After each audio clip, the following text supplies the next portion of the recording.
Allen Lund Company, 47 years young and a proud sponsor, wishes OOIDA all the best as you celebrate 50 years.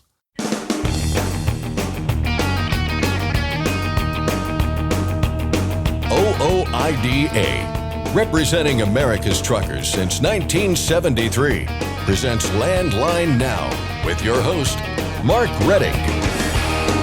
It's the 123rd anniversary of the first Congressional Medal of Honor awarded to an African American. And this is Landline Now. The fight for more truck parking is one that's been underway for decades, but the problem has come to a head in recent years, reaching crisis levels. As part of our celebration of OOIDA's 50th anniversary, we'll take a look at the association's part in the ongoing battle to solve the truck parking crisis. Your heating, ventilation, and air conditioning system, also known as HVAC, isn't something you need to keep your truck running, but it is important to your comfort while you're underway. I'll get some advice from Kevin Lindsay of TA Petro Travel Centers. And finally, the Texas House has advanced a bill that would authorize a vehicle miles traveled pilot program. Meanwhile, Missouri lawmakers have approved widening Interstate 70 between Kansas City and St. Louis. Scott Thompson will get the details from our state legislative expert, Keith Goebel. But first, today's headlines. The Truck Parking Safety Improvement Act passes out of committee in the House. Diesel prices keep going down. And a Texas appeals court keeps a nuclear verdict against Werner intact. And now, the news with Scott Thompson. Thanks, Mark. Our top story today is a big one. The Truck Parking Safety Improvement Act is on the move in the U.S. House. The Transportation and Infrastructure Committee held a markup hearing on H.R. 2367 and other bills today. And after that was done, the truck parking bill was passed out of committee by a bipartisan vote of 60-4. The Truck Parking Safety Improvement Act seeks to allocate $755 million over a 3-year period toward the construction of new truck parking facilities across the United States. Congressman Rick Crawford of Arkansas, a co-sponsor of the bill, explained during today's markup hearing why it's needed. Unfortunately, it's estimated that on average there's only one truck parking spot available for every 11 truck drivers. This means that a truck driver has to waste a significant amount of their valuable hours of service time looking for a parking spot rather than getting their cargo to its destination. In fact, drivers tend on average to spend 56 minutes of their available hours of service time just trying to find a legal and safe place to park. Clearly, the lack of parking for truck drivers is inefficient and a drag on our supply chain. Furthermore, it represents a significant safety concern. If a driver can't find a safe and legal spot to park, they often resort to parking on shoulders of the roadways or exit ramps. This is not only unsafe for the truck driver, but it also creates hazards for other drivers as well. The truck parking made available through the legislation would have to be free of charge and open to the public, something the bill's sponsor, Representative Mike Bost of Illinois, emphasized today. Now, I want to be clear, emphasizing that we all agree this bill and its program is focused solely on increasing capacity for new truck parking. Nothing else is the focus of this bill. We include language in this year's Congress that is almost identical to the policies in the language that we passed out of this committee last year to ensure that the focus is on truck parking only. I also wanted to emphasize that the bill is authorizing funds, but those funds are still subject to appropriation process. As we move forward with this bill, it is my hope that we can quickly pass this bill here in the House and that the Senate will then pass it as quickly as possible and it will be put to the president's desk. The longer we are allowing this problem to go on, the worse it is going to get for the trucking industry. The same industry that we all spoke of with glowing about through the pandemic. The industry that couldn't work from home during the pandemic and now is trying to keep our shelves stocked during the supply chain crisis. H.R. 2367 did add some amendments along the way, 3 to be exact. 2 involve signage. One dictates that any truck parking facility receiving funds from the bill must display information about human trafficking awareness. The other has the same requirement about the 988 suicide prevention hotline. And the Third Amendment says eminent domain may not be used for any project funded by the bill. With H.R. 2367 passing out of the Transportation and Infrastructure Committee, it now heads to the full House for consideration. Diesel prices continue to slide. The Energy Information Administration says the average cost last week dipped more than a cent to $3.88 a gallon. Prices were down in 9 of the 10 regions EIA tracks. ProMiles.com has prices down by nearly 2 cents this week as compared to last, to an average of $4.00. Last week's CVSA International Road Check event made an impact on the number of trucks available on the DAT1 network. Landline Now's Ashley Blackford explains. Robert Rouse with DAT says they saw a decrease of 16.5% in overall equipment posts last week, which was a drop of more than 72,000 available trucks. But when we look at each specific equipment type to see if there's anything going in between all those, we saw all three decrease and all about the same percentage. So dry van equipment posts decreased about 15.8%, down to 248,000 trucks. Reefer equipment posts decreased the most, actually, at 18.7%, down to 72,000 trucks. And then lastly, flatbeds decreased, similar to van, about 16.4%. Then they were down to 48,000 trucks last week. Load posts increased significantly last week. Rouse says they increased by almost 36% week over week, which is the third highest week so far in 2023. For Landline Now, I'm Ashley Blackford. Thanks, Ashley. We'll have more from our friends at DAT on tomorrow's program. A Texas appeals court has denied a request by Werner to overturn a nuclear verdict related to a deadly crash. In 2014, a Werner truck collided with a passenger vehicle on Interstate 20 in Texas. One child was killed and another paralyzed. In 2018, a jury found Werner and the truck driver liable for the crash, awarding the victims more than $100 million in damages. Werner appealed, and 4 years later, the Texas 14th Court of Appeals said they found no error in the judgment. That's despite the passenger vehicle crossing the median, which led to the crash, and a Texas Department of Public Safety trooper defending the truck driver at trial by saying there was nothing he could have done to avoid the collision. Werner says it will continue to fight the decision. They have vowed to take their appeal to the Texas State Supreme Court. A North Carolina-based trucking company is facing a class action lawsuit related to a mass layoff that happened in March. 18 former employees of FreightWorks allege the company violated federal regulations when it laid off nearly 200 people upon shutting down one of its facilities in North Carolina. The group says they did not get at least 60 days written notice as required by the Worker Adjustment and Retraining Notification Act. The plaintiffs are seeking lost wages, bonuses, and holiday and vacation pay. Scotland's first electric truck pilot program will center around Scotch whiskey. Volvo Trucks and Chivas Brothers are partnering up on a 2-year pilot program. The electric truck being used can haul up to 24 tons of whiskey, up to 300 miles a day. Wyoming is the first state out of the gate to report international road check numbers. The Wyoming Highway Patrol says more than 450 inspections were performed in the state during last week's 3-day campaign. They found more than 1,000 violations and placed 43 drivers out of service, along with 143 vehicles. The Commercial Vehicle Safety Alliance Inspection Blitz took place throughout North America, and while individual states are starting to report their numbers, CVSA will release the final numbers in the coming weeks. And finally, Travel Centers of America is launching its annual campaign to raise funds for the St. Christopher Truckers Relief Fund. From Friday, May 26th through September 4th, customers at participating TA, Petro, and TA Express locations will have the chance to round up their purchase to the nearest dollar. Funds raised throughout the campaign are donated directly to St. Christopher, which helps truck drivers and their families when an illness or injury forces them out of work. Since 2010, Travel Centers has raised more than $3 million for the nonprofit through its various campaigns and initiatives. That's Landline Now News for today. I'm Scott Thompson. Thanks, Scott. Congratulations to Sean L. Kirsch of Walsenburg, Colorado. He's received the OOIDA Safe Driving Award for 20 years of safe, accident-free driving. Next, I'll discuss OOIDA's part in the fight for truck parking with Colin Long of the association's Washington, D.C. office, and we'll hear from Kevin Lindsay of TA Petro Travel Centers. We'll be back in a moment. I'm Mark Reddick, and this is Landline Now.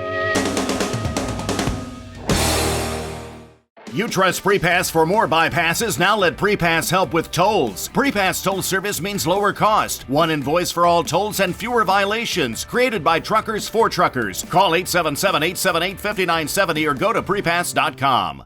Since you started, what you've loved about trucking is the freedom. Heading out on your favorite route, a good driving song, and thinking about truck insurance. Well, maybe not that last one. That's why we're here.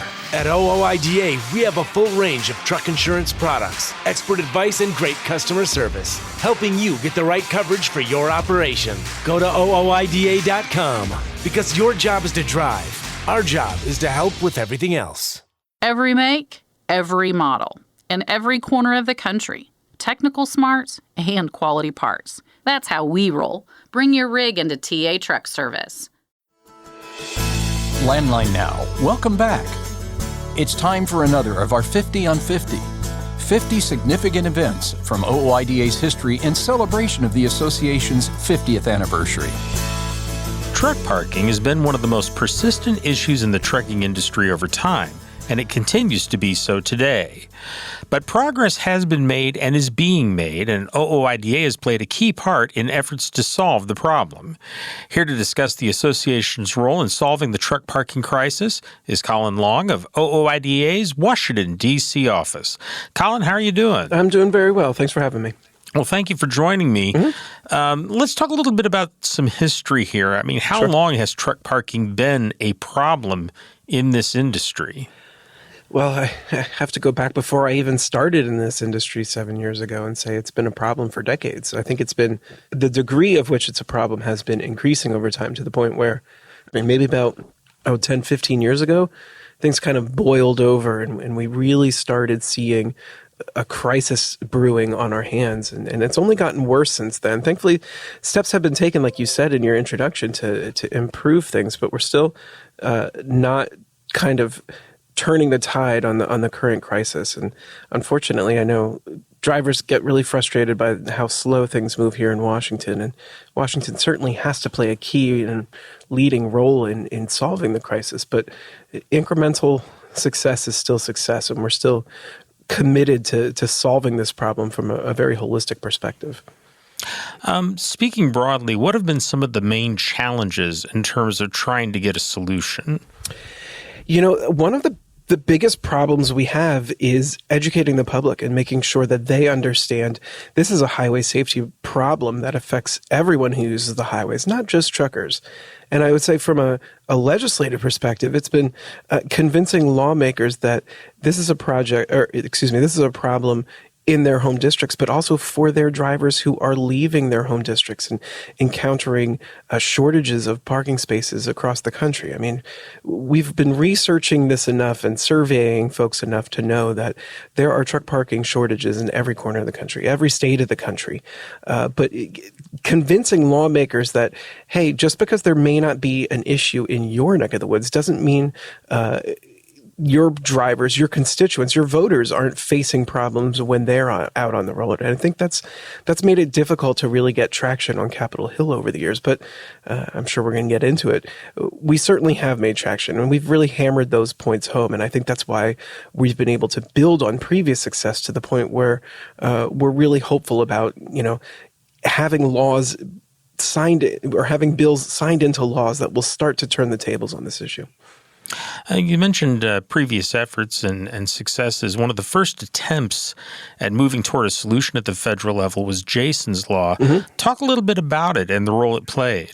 Well, Jason's Law was critical towards the success we're having today on truck parking because it really shined a light on the problems that our members encounter. I mean, it was named for Jason Rivenberg, who was unfortunately killed while parked in an unsafe location. And I think that was really kind of the spark that led to today's success on truck parking.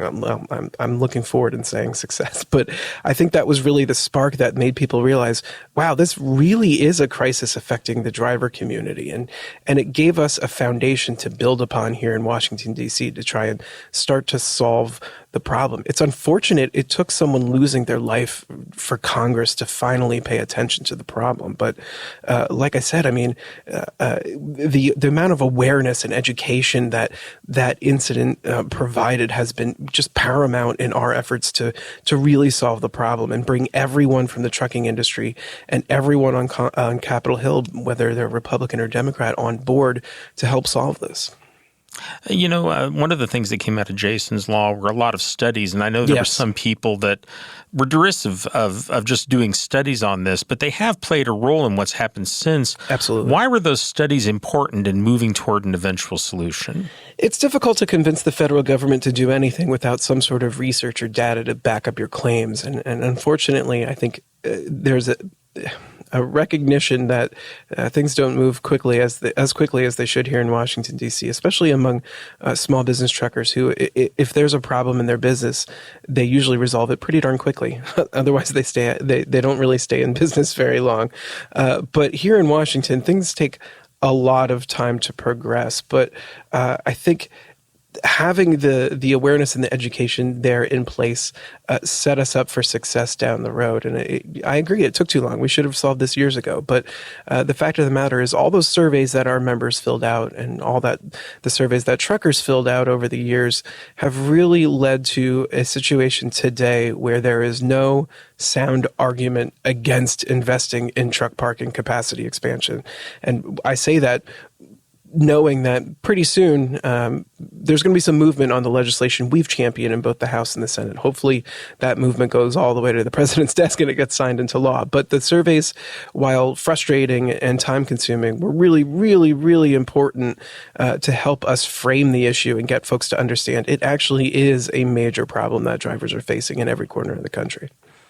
You've kind of hinted around at some of the current legislation that's out there, but there have been previous efforts over time to get money for truck parking into various pieces of legislation. You're right. Can you talk about some of those previous efforts? Yeah, many years ago, there was a pilot program. Basically, the federal government was going to provide funding for states and local governments to build out parking capacity. And unfortunately, the plug was pulled on it halfway through. The funding was devoted elsewhere because someone in their infinite wisdom felt that there was a bigger fish to fry or a greater safety priority.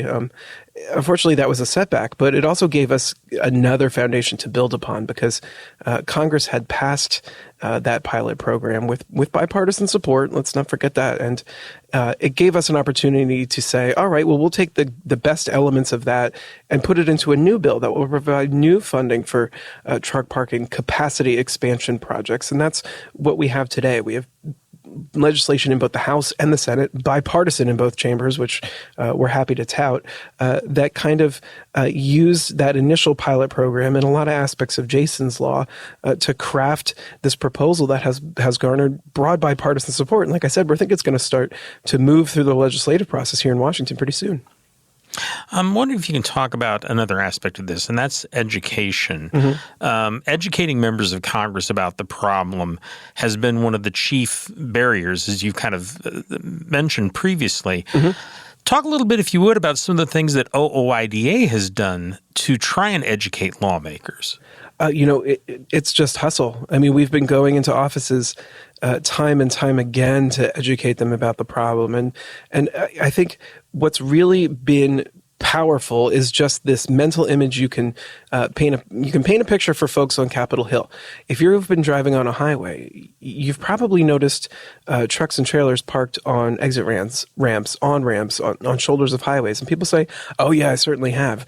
And we remind them, those drivers are there because they have no other place to go. That's a last resort. I think that's really been a compelling argument that people see it in real life and realize, oh, I didn't necessarily understand that folks were parked there because it was their last resort. I thought they were choosing to park there. And we say, no, of course they're not choosing to park where. That's not safe for the driver. It's not safe for law enforcement who has to come along and ask that driver to move. And it's certainly not safe for the motoring public who has a hazard there located on the side of the road where they shouldn't be. So I think that's when you see a lot of lights go off. But, thank goodness for Jason's Law and for the engagement of truckers in letting folks know, hey, this is a very serious problem and it affects not only us, but the driving public. I think that has really paid dividends for us here in Washington who are trying to get legislation enacted that would actually provide funding to solve this problem. What has been the importance of members of OOIDA and other truckers telling their stories? I say this all the time. It doesn't matter the issue. You're the experts. And if you are sharing your concerns and your challenges with lawmakers, they're going to take that to heart. And when we come in as lobbyists of an organization representing drivers and talk about the same issues, that people start to connect the dots and realize, wow, there really is a problem brewing here in the trucking industry, or in the case of parking, it's been brewing for quite a while. I mean, I think we've been talking about this here in D.C. for 15 years, like I said. So I think having truckers weigh in with their lawmakers and keep them apprised of some of the challenges you're experiencing, even as they change over time, is critically important, because that's another brick in the foundation of the legislation we build to help solve these problems. So keep it up. We're not out of the woods yet on truck parking. We're going to need some more support from drivers out there. But maintain those relationships with your lawmakers, maintain those relationships with their staff members, and pretty soon we start seeing results. Talk a little bit here about, if you would, about the Truck Parking Safety Improvement Act. You've mentioned that previously here.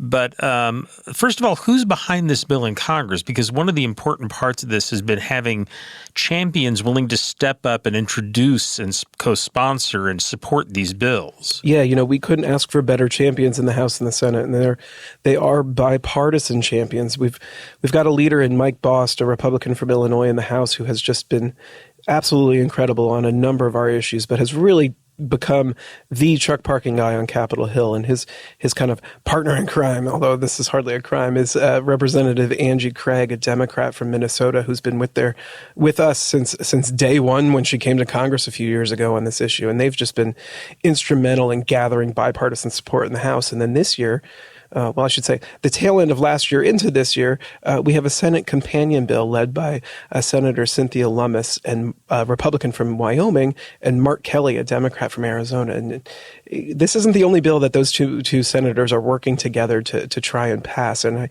I think we're lucky to have them also take up our cause of truck parking, because they've been so influential in getting things done on a bipartisan basis. We really couldn't ask for better champions over in the Senate. And then we actually had Senator John Tester, a Democrat of Montana, and John Bozeman, a Republican of Arkansas, get on board the Senate bill as original co-sponsors. So we were thrilled to have our original co-sponsors in the Senate expand to 4 bipartisan members. And really, they've all been doing an incredible job of continuing to shine a light on this issue and educating their colleagues in the House and in the Senate from both parties that this is something that needs to be addressed. And it's not a partisan issue. And frankly, it's bringing together just about everyone in the trucking industry. So we think it's a no-brainer. But no matter how much of a no-brainer a bill is, you still need strong bipartisan champions in the House and the Senate. And we're really lucky to have the ones we do.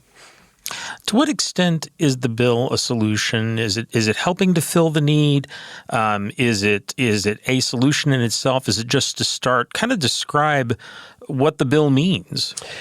Yeah, I think providing federal funding to build out capacity is going to be a major component of the final solution. I'm not necessarily sure that it is the be-all, end-all. I mean, I think we're still going to have to respond to needs and challenges here and there, but it's certainly going to be a major turning point if this bill is signed into law in solving the problem. Folks are going to start seeing pavement being laid where it hadn't been before, or areas that are currently weigh stations or inspection stations or closed rest areas being reopened for truck parking. And I think it's going to really start making a difference for the safety of drivers out there. In the meanwhile, we do have some of these solutions at the state level, as you mentioned. Yeah. And those are continuing as well. Yeah, and we hope that this, setting aside money for states and municipal governments to pursue similar things to what's being done in Utah and Missouri, those states serve as great examples, and we hope people start replicating them once there is this funding that doesn't have to compete with other highway safety priorities. And I think that's going to happen. I think you'll see it. Okay, Colin, thank you very much. Sure, thank you. I've been talking with Colin Long of OOIDA's Washington, D.C. office about the Truck Parking Safety Improvement Act and OOIDA's part in trying to solve the truck parking problem. That was another of our 50 on 50. 50 significant events from OOIDA's history in celebration of the association's 50th anniversary. We'll bring you a new entry every week from now until the actual anniversary celebration.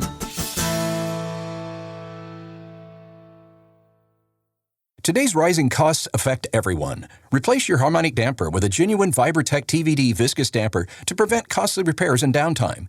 Keep your money in your pocket and your truck on the road with Vibrotech TVD. Recommended replacement at 500,000 miles or 15,000 hours. Firestone tires are for more of everything. More miles for every tire dollar, and more confidence in your fleet. At Firestone, we help fleets save with dependable value. Find your local Firestone dealer today at firestonetire.com/dealer. Your heating, ventilation, and air conditioning system, also known as HVAC, isn't something you need to keep your truck running, but it is important to your comfort while you're underway. This is Landline Now, and I'm your host, Mark Reddick. Welcome back to the program. When HVAC is not working, it can lead to greater stress and fatigue. So what are you looking for in terms of performance that would tell you whether your HVAC has a problem? To get a primer, I called Kevin Lindsay of TA Petro Travel Centers.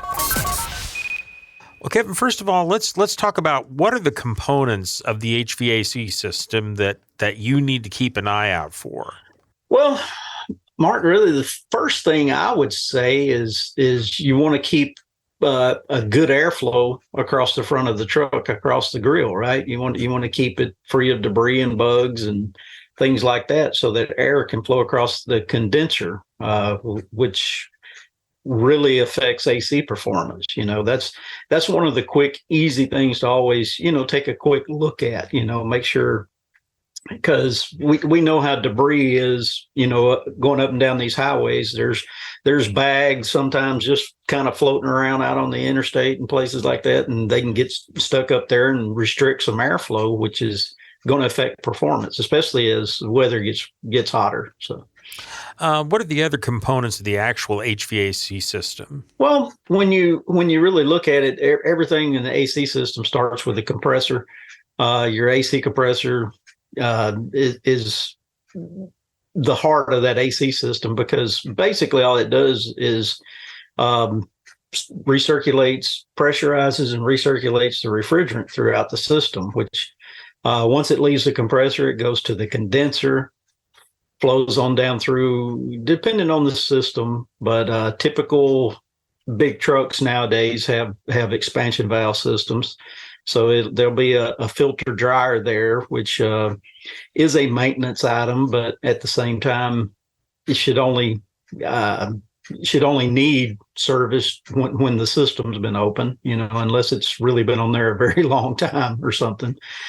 But once it does that, then it goes up to that expansion valve or orifice tube, depending on the system. It's going to go into the evaporator, which is inside the cab with the air flow across it, and then basically right back out to the compressor. So it's nothing but a great big circle. And all it does is change state from a gas to a liquid, the refrigerant, and within that closed system. So just keeping an eye out really for any type of evidence of AC system shouldn't even seek.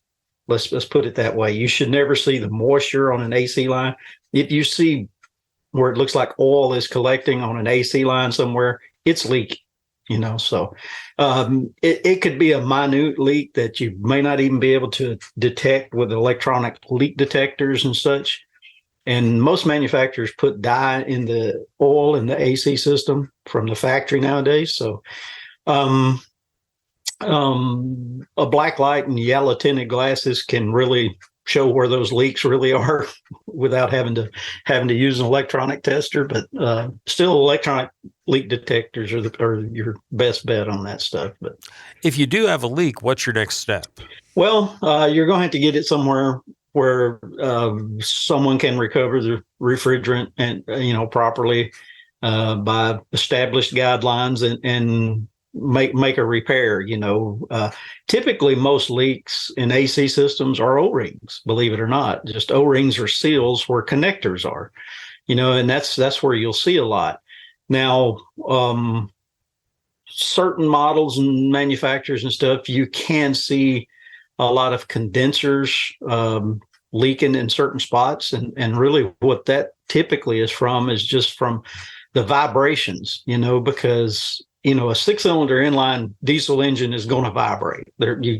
That's inherent. It's just a natural frequency that it's going to create out there.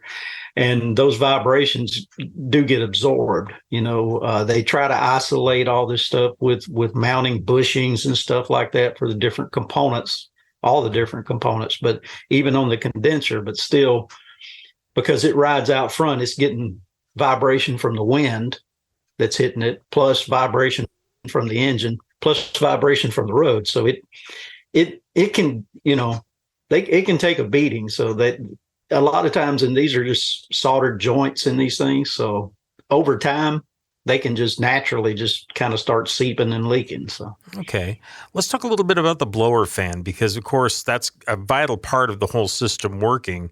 What are you looking for there in terms of detecting trouble, and what do you do if you run into some? The best thing I could ever tell anybody is if you ever notice a difference in performance as far as the airflow coming out of the dash vents or whatever, right? If it seems like it's slowed down, it's not blowing as much as it used to, chances are it's not. And, there's been several things here I've talked about, and I've talked about airflow. Well, airflow is so critical in a properly maintained AC system to keep everything going. So naturally, any filters in the system, which most systems have a filter for air coming in from the outside, air coming in from the cab, or air coming in from the bunk, depending on the system and where it's at and everything. But I really personally suggest you've got to replace all 3 of those filters if it's a sleeper truck, at least once a year, if not every 6 months, just because that can restrict the airflow to a point that it can actually wear the blower motor down to where it doesn't perform like it should. And if that filter gets stopped up and then cracks open as it's trying to pull air across it, that filter, now you can get dust, dirt, debris, pet hair, all on the fins of the evaporator coil inside the truck, which now it has to be taken apart and cleaned. Yeah. There's no other way to fix that. Looking over some of the things here, I know that at some point there are some people that like to check their vent temperature. Mm-hmm. At what point should you be doing that to look and see if there's a problem there? Well, AC is a very funny thing, because so many different people have so many different opinions. Engineers have, you should see this, you should see that. But when it gets into the real world, if you're in a truck going from Florida to, say, I don't know, Arizona, you're going to see so much humidity differences, so much change in weather and temperature. AC performance is going to start varying based off of that. So the real thing with the temperature coming out of the dash is really based on ambient temperature, because you got to remember, the hotter the air is that's in the cab or outside the cab being pulled in across that evaporator core, the more it's got to cool down. So really what you're looking for is something, years ago with the old R12 systems, it was always relatively easy. You could say, oh yeah, it needs to be blowing at least 40 degrees out there, out that, but with 134A in the last few years and the way everything's designed, you could actually even see 50 degrees coming out of there, 55. But if it's 95 outside, that's still cool air, So yeah, it's kind of relevant based on ambient conditions as well. But most drivers will let you know when their AC is not working. I can vouch for that.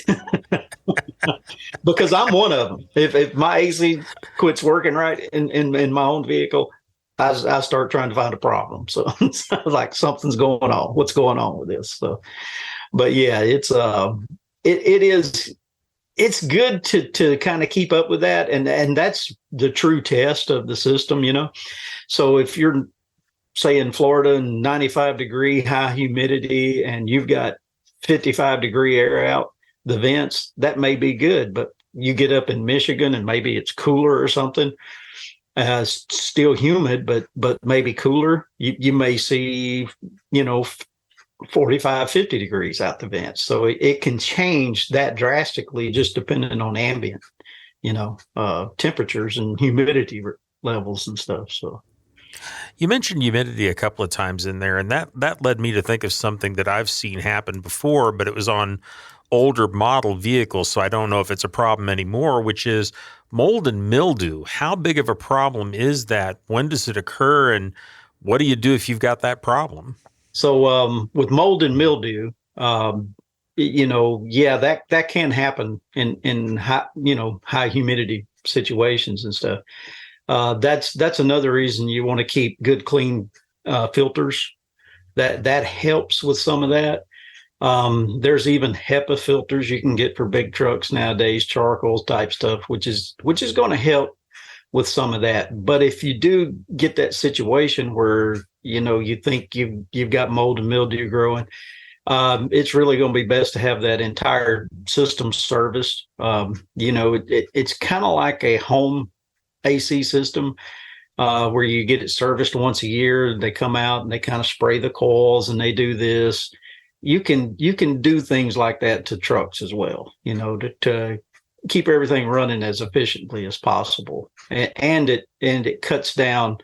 And by doing that, a lot of times that's actually coming from a drain stopped up, because all the evaporators will have a drain, because it's going to, as that air moves across, it's going to have humidity in it, and that evaporator will dry it out, and that water collects in the bottom, and it should drain out. We've all seen ACs draining water out. If you notice it stopped draining, or maybe you notice it don't drain as much as it used to, or something like that, it's a good indication something's going on. That's another one of those. But that's typically what causes it, is those will stop up, and it'll get too much moisture built up in there, in a lot of high temperature conditions, and cause those issues. Is that something, the drain, that you can deal with yourself, or again, are we talking about going to a shop? Most of the drains where the water drains out has like a little evacuator valve is what we call it on the bottom, and you can clean that out. But even you can stick like a short end of a like a coat hanger or something to try to help any large debris or anything that may get stuck in there. You just don't want to try to stick it up in there too far, for sure, because I have seen things damaged like that. So yeah, it's not exactly a precision tool. It's not a precision tool, no, and they really don't make one exactly for that. I mean, because really the best way to do that is to just have it serviced by someone. Well, Kevin, is there anything else about the HVAC that people should be aware of, or any other part of it they should be checking themselves, or anything like that? Probably the only other thing I would really mention is belts. You want to make sure that your belt is not slipping, right? That AC compressor does consume quite a bit of energy. I've actually heard some engine manufacturers say, you can lose 20 to 25 horsepower at times, with an AC compressor. So that may be a little high, but yeah, it's possible.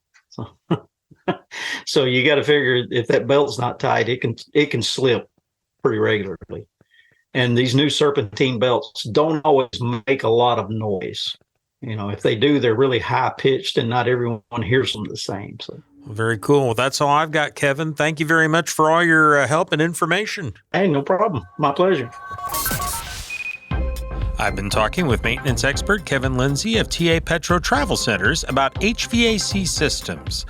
Do you have questions for Kevin? Just email them to asktatruckservice@ta-petro.com. Again, that email address is asktatruckservice@ta-petro.com. I'm Mark Reddick, and this is Landline Now. Penske owns and operates some of the best-maintained vehicles on the planet. Our used trucks come with a 5-year maintenance report and pre-sale inspection. So if you're in the market for a top-quality pre-owned truck, Look no further. Search our inventory today at PenskeUsedTrucks.com. Attention all truckers, Dean Michael, the tax doctor here. I want to talk to you about those dreaded tax problems. I know you want to keep on trucking and not even think about them, but let's face it, they're not going away all on their own. You need professional help. I've been helping truckers put their tax problems in the rearview mirror for years. I can help you too. Call me now for a free consultation at 888-557-4020 or go to mytaxhelpmd.com. It's like I always say, keep your eyes on the road, I'll keep mine on the IRS. 888-557-4020. It's tested and proven. Burn 2.1% less fuel when you balance all wheel ends with Centromatic. Call 800-523-8473 to get the OOIDA discount. Welcome back to Landline Now. Could Texas be doing away with fuel taxes? That's one idea being floated in Austin right now. Joining us with the details on that story, along with another that could make traveling through the heart of Missouri a little smoother, is Keith Goebel of Landline Magazine. Keith, how's it going? Scott, you're looking well. I'm feeling well. You're looking well as well. I can tell. Well, thank you. Yes, thank you very much. Very good.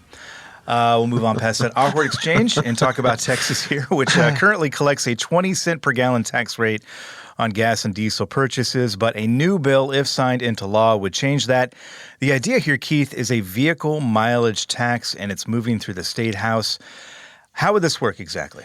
Yeah, speaking of awkward, a mileage tax in Texas, it just doesn't seem to roll off the tongue as a fuel tax would in the state of Texas. Fact check, yes, we just fact checked it, and that's correct. Yes. But nevertheless, mileage tax has got some legs there in Texas, at least in the House. The full House has approved an amended version of that legislation, again, that would authorize a vehicle mileage user fee pilot program, which is affectionately, you could say it's a mileage tax, right? Mm-hmm.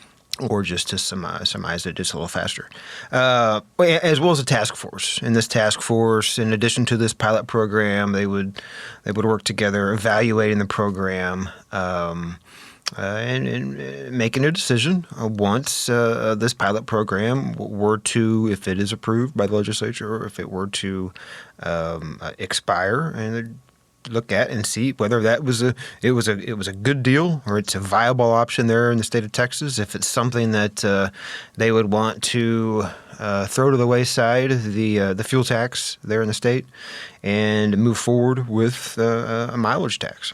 And to be clear, this is something that has come up because of the rise in electric vehicles. We've seen a lot of states, and heard a lot of states talking about this, throwing stuff up against the wall, trying to figure out how they're going to adapt to the changing times, which are here and will be here even more in the coming years. But that's the idea behind this, right? They're trying to figure out a way to supplement the loss in fuel taxes, right? Yeah, the House Transportation Committee chairman is behind this legislation on the House side. And yeah, that's among the points that was made, is that a vehicle mileage tax is the best option long term. It's the best option there for transportation funding, and House Representative Terry Canales said that the time is coming rapidly that the fuel tax is going to need to be replaced, and at this point, a vehicle mileage tax does offer the best promise there in the state as a way to fairly and equitably fund Texas roads over the long haul. Worth pointing out, there some changes that have been made to the legislation since it was introduced in order for it to pass the House. One of which being related to the task force. Worth pointing out, this task force, it was supposed to be, half a dozen members. What was the House approved would be for 7 members specifically, appointed by, the governor, lieutenant governor, House Speaker, both chambers, committee chairpersons would appoint a member.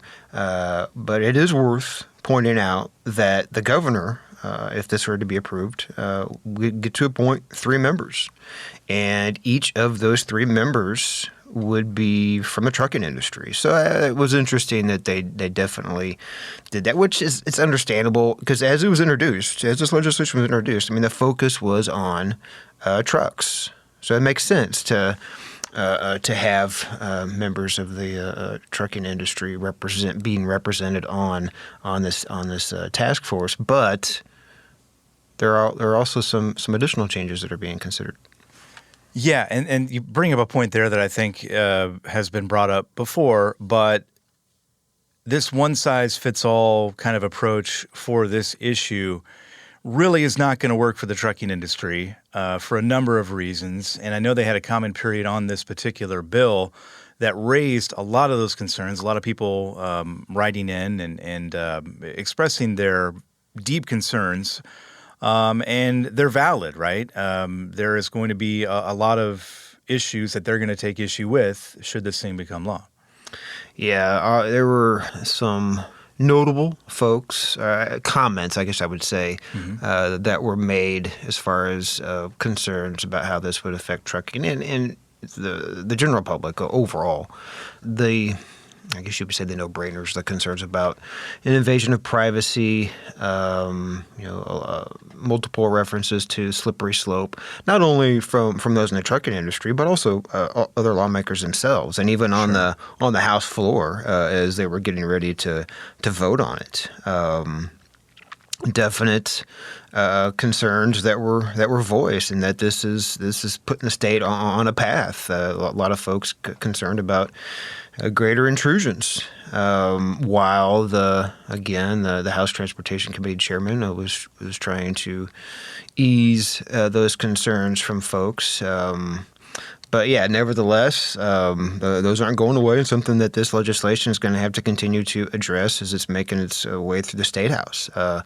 Worth pointing out, one of the revisions that was made there in the House that lawmakers approved was removing a specification that this program would apply to commercial vehicles. What they did is they generalized it.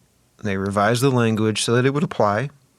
At least it's intended to apply for both personal and commercial vehicles. It wouldn't be limited to commercial vehicles anymore at this point. At least that's the version that has made its way onto the Senate, where they've had initial consideration there in the Senate Transportation Committee, and a proposed amendment has been offered by that committee chairperson as well that would further limit who this would be applying to. Specifically, this proposed amendment would limit application of this pilot program to state-owned or leased vehicles. So maybe that would be a better place to start. I don't know if that's going to be still viable to get through the State House, but they're trying to make changes along the way so that they'll be able to get enough lawmaker support on it. We'll keep an eye on that one. Let's move on to Missouri here and an update to a story we've been talking about for how long now? Years, decades, I'm not quite sure. Interstate 70 through the heart of the Show Me State, currently 4 lanes. They've been talking about expanding it again for quite a long time now, and looks like it's finally going to happen. Yeah, let's see if you remember from geography. In the state of Missouri, oh, no. This really is an easy one. I think. I think this is an easy one. State of Missouri, Interstate 70 links what 2 metropolitan areas? I believe it's Kansas City and St. Louis, Keith. I think I got that one. That right. is fantastic. Yep. Of course, you do have the added benefit of being, about 15 miles from Kansas City. So I cheated. That's what you're trying to say. But anyway, hey, earlier this year, the governor was advocating for widening 3 stretches of the interstate, a portion of 2-lane I-70 outside of the greater Kansas City area, and then a portion on the St. Louis side, and then a portion in the middle around the city of Columbia there in Boone County. And the House initially approved as part of the budget being able to fund those 3 areas, making them at least 3 lanes on both directions. The Senate went even further. They essentially tripled the amount so they could do all of I-70 from St. Louis to Kansas City and make sure that it's 3 lanes each direction. And that's been approved as part of the budget. A significant amount of money that could start. They could start working on that later this year. A long time coming. Keith, we appreciate it as always. We'll see you next time. Well, thanks for having me. Our thanks to Keith Coble of Landline Magazine, and our thanks to you for listening. We're back tomorrow with another show, and we hope to see you then.